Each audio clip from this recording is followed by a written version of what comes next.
So uma ngabe ingane iphika ngibatshela ukuthi hayi umbhemi ingane iphika. Basho nje bathi ayikho lento leyo. Angisuye umuntu wabafana. So uma ephika ingane uyiphikela liphi. So bagcina bemconfront angisemsebenzini.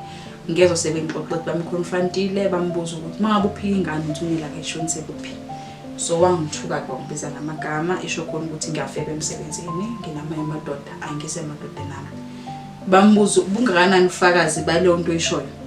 Wathi bona bungakanani ufakazi ukuthi ingane yakhe yena ingane akusiyona yakhe. So angihambi ngiyikhipha.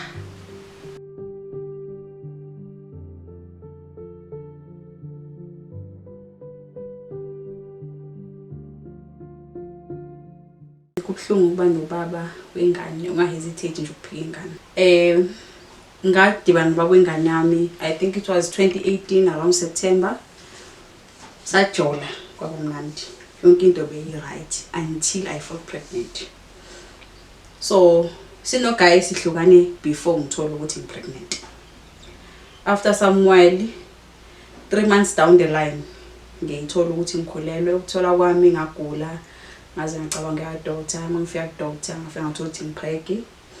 So vele obvious umuntu oqala engacabanga ukuthi uyena ngoba by the time ngicela ukuxana naye zangize ngithandane namuntu. Mangimfonela ngimtshela ukuthi hayi mfethu ibhemile phela manje ngikhulelwe. Into yokuqala nje akayisho wangithuka. Lo mfana kunenhlamba ugodi ekuthukaneni futhi. Wangitshela ingane angise kubakwayo.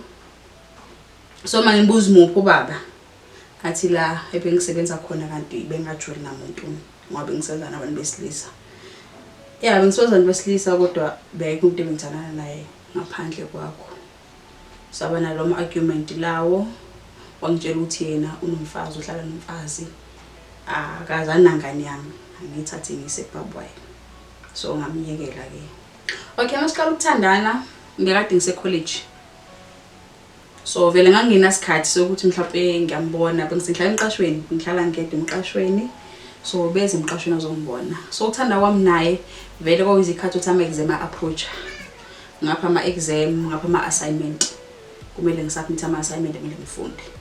So nganginaso isikhathi kangako. December isikhathi ukuze emakhaya. Mangize emakhaya ngoba vele siphuma endaweni eyodwa ngehla naye ukuze emakhaya.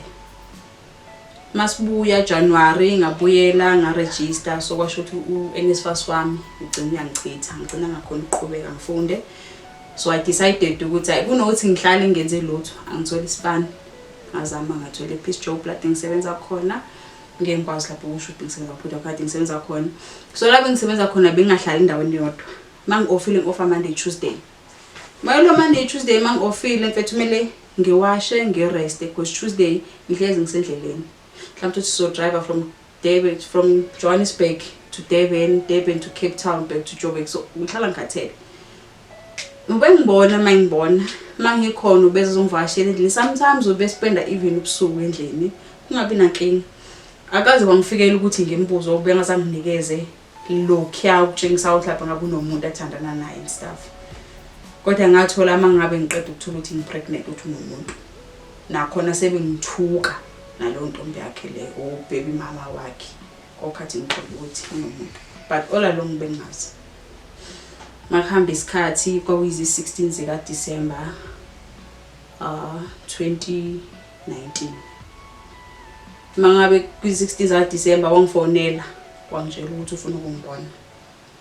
Angizange ngibe nankinga wangibona wangitshela ukuthi ingane my count uyathola ukuthi ingane yakhe. Kodwa ucela ingambangela isidingo. Ukuthi ingane yakhe for indaba zamaklinikhi indaba zezimpahla zokugqoka akafuni kwazi nix ngayo. Kwaba stress kangangokuthi ingane yami yabe premature ngo8 months. Ngabuya ngize emakhaya ngoba bengisegoli. Ngabuya ngize emakhaya I was supposed ukuthi ngidede ngoApril. Kodwa agcina ngithola ingane ngoMarch. So ekhaya kusemquthu. Ngahamba eklinikhi kwangokuya ngakhushukela iBP ngenxa stress ngasalali. Se approach mfethu inyanga zokuteta umuntu akafoni impahla zengane zokuphuma esibhedlela uleso stress nje leso bese ngihlasela so ngigcina ngisalala nasebusuku. Kwathi mangabe ngekliniki bangidlulisela esibhedlela, the following week ngihamba esibhedlela fe manje iBP yami ikhuphukile kakhulu. Ngize ngikhona ekhaya bangi-admit. Ngabe admita bangidlulisela ePro eNewcastle. Newcastle ngalala khona ubusuku obuyi-1 angikade ngiyi-high care bangidlulisela eMaritzburg la ngafika ngedeta khona ngisiza. Ngesimo sani sokuthi ngangine stress. Ingane ngayithola before time, 8 months, 35 weeks, 3 days. Yeah. Noma ingane isi-30 wasangabe nandaba. Azangafone, azangasho lutho, azangabuze lutho. Phakathi ube khona emakhaya ukuthi lapho ngakwazi ukuthi ezazongibona esibhedlela ngihlezi esibhedlela ngoba ingane yaphumela ama complications wayona. Ngahlala esibhedlela isikhathi eside. Mangibuya ingane ina 14 days ikhona. Wathi ucela ukuyibona. Ngokuthi bangangazi ukuthi ingane yakhe unemvumo yokuyibona, azangibe nankinga. Ngayihambisa ingane wayibona. Washo wathi ingane yakhe. Kodwa futhi akayenzeli lutho kuze kuba manje. Ezinye ingane akanazo uyayinaka uyithengele impahla. Kodwa mawungaqala ngithi mfethu ingane ayinampahla, bayantshethe akanamali. Ama taxi akhafile, imoto ziyafa, ngihlale ngibalela ishukela nespice. Hlezi nje nginamali wesikhama ingane yami. Until ngaze accept ukuthi no vele. Ngoba wayiphika kwasekuqaleni kusho ukuthi kuyena ingane ifile, I'm on my own. Ngikhulisa ngedwa kuze kube manje. Khulile manje la 3 years. Okay, another reason ukuthi agcine ebuya azothi ingane eyakhe. Ngoba osisi bamconfront. So usisi wami kunosisi ngilamana naye. Ngasho ukuthi bengihlala naye besiclose noma ngi-off emsebenzini bengihlala naye. Yeah. Nanokuthi uyangazi indlela ebengiyiphethe ngayo. Yena umuntu engasho ukuthi ubazi isimilo sami. So uma ngabe ingane iphika ngibatshela ukuthi hayi umbhemi ingane iphika. Basho nje bathi ayikho lonto leyo. Angisuye umuntu wabafana. So maye iphika ingane iphikela lephi. So bagcina bemconfront angisemsebenzini. Ngezo sebengixoxa bamconfrontile bambuza ukuthi mangabe uphika ingane uthumela ke shonise kuphi. So wangithuka ke wangibiza ngamagama esho khona ukuthi ngiyafeba emsebenzini nginamanye amadoda angisemadoda nami. Bambuza bungakanani ufakazi baleyo nto eshoyo. Wathi bona bungakanani ufakazi ukuthi ingane yakhe yena ingane akusiyona yakhe. So angihambi ngiyikhipha yena akusingane yakhe angihambi ngiyikhipha ngokuthi babhekelela isimo engangisona azange bangitshela later angase nginayo nanengane ukuthi no kahle sasa ngiconfront kose kuba into kanje. Nanokuthi abuye ke azoyibona ingane mase ngiyitetile. Usisi wami omdala firstborn kamama ngathi bangisesibhedlela bacela ngibasendele ithombe zengane. Ngabasendele ithombe zengane usisi wayiforwardela kumngane kaBaby Daddy. So umngane kaBaby Daddy wavela umqonda straight mayesho ukuthi wamtshela indoda ngisuyiphika ngoba ingane yami ifana nabantu bakubo uyifana naye kakhulu since yafana naye since day 1 until namanje. So bamtshela ukuthi hey ngizokudlala mfethu ingane yakho la. Ngasho mhlawumbe lapho akwela khona ama senses uma ngabe seconvince abantu ahlala nabo aphila nabo ukuthi ingane yakhe ila akafuna khona uzoyibona angizange ngimqabeleke weza kwazoyibona. Eke yagula ingane bengisebenza I think last day uyagula bihlala la ekhaya nomama usisi wami. So ekhaya kubo abantu bosiwe uyakwazi naye lokho. So mayigula ngaze ngathola i-call from usisi wami entshela ukuthi yazi nelingane yagula kakhulu futhi. Ngabe inawo namasiko kubukhaki bomthetha khona kodwa indlela egula ngakhona ngazichaza ukuthini. Ngahamba ngomreportela. So manje ngimreportela ukuthi ngimreportela unobhuti wakhe omdala. Ubhuti wakhe omdala ngasho ukuthi ingane yami ayithanda. Kwakuyakana ndaba even 5 rand. So manje ngimtshela kwasho ukuthi ukhona ubhuti wakhe wathi angihambe ngemuntu ngiyothola ukwenzakalani. Wangikhiphela lo mali okuya kumuntu nemali okugibela ngabuya naye feedback ngamtshela inkinga kahle ikhuphi. The time ingane iphika wayithwesa inkulumo.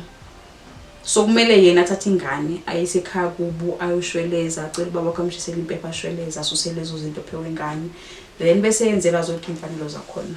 Wagcina kuvume ngomlomo lokho. Kuze kube manje even last year ubethe ingane uzoyithatha.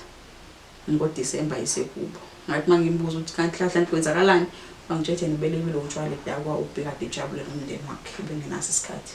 ingane yami ngike ngahlala naye eGoli ngibihamba ecrash ubeza zoyibona endlini angaze ngamvimbela kahle ukuthi abe khona empilweni yengane yakhe uyena uyivimbele ukuthi abe khona ubeza zoyibona so uma ezoyibona bekuba nalo bond abayakhayo bona bobabili so ngokubhekelela ukuthi ingane yami mfethu iyamthanda ubaba wayo wazama ukubuya waxolisa ngazama ukumxolela ngithi ngicabangela ingane ngicabangela ukuthi maybe kulo process leyo uzokwazi ukuthi abhekelele ingane ngezinto zamasiko ngoba yona into engekhalela ngoba leyo nto leyo akusinto ongathi uyayikhethela mase idingeka yadingeka but still nje azangazenze lutho until ngize kube mina futhi obona ukuthi lento ayikho ngakhetha futhi ukuphinde ngimove on ngamshiya kuze kube manje akenza inix akazi nje lidume kuphi akazi lutho